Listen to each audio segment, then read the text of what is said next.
You stop now. Let's whisper.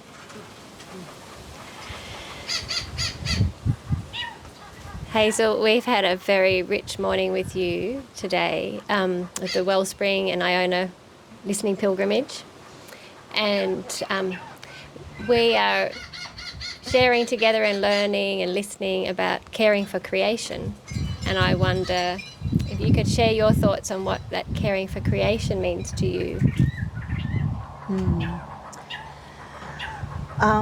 All of the stories that I've engaged with across country of the fallen all engage with the concept of the original founding murder, where one brother raises a hand against another brother. And in those narratives, the Cain and Abel narrative, the effect of the taking of life consistently describes that environment and land are directly related, that we can't divide the two.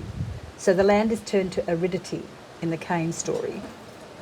In the ancient story of the desert pea, in the Tilta story, the elder takes the lives of other tribes at night during our ambush, and the blood flows on the land and the desert pea comes up, and it's a warning story because you don't do that to your brother, you know, and it's probably a warning story in Indigenous culture because that's not the proper way. There's another way to sort out your difficulties rather than just blast each other out of the water.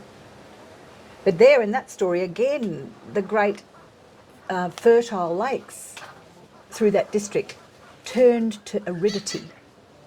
The land suffers.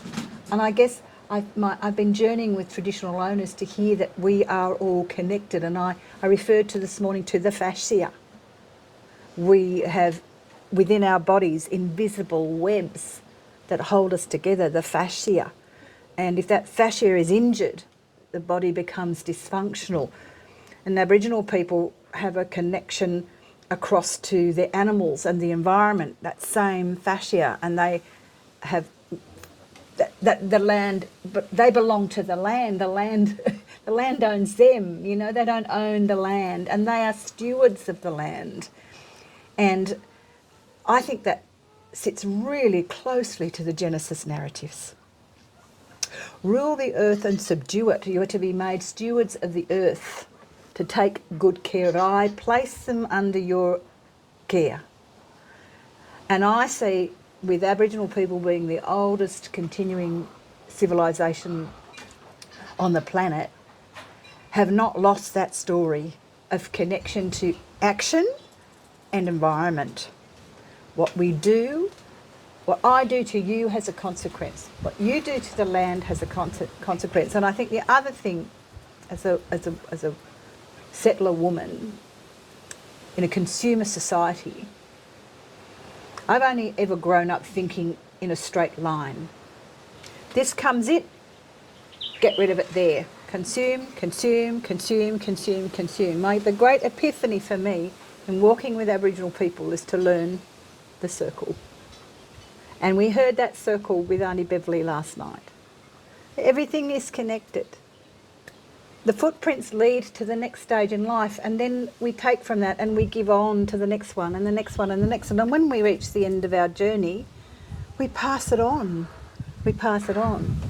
You know, and we've heard about the great nursery trees in the forests. And when the mother tree dies, she passes on the wisdom through the mycelium, the mycelium, all through the fungal way. She tells the young ones everything they'll need to grow. And then when the knowledge is passed on to those little trees, then she can die. And that's what I've learnt through listening to Aboriginal people.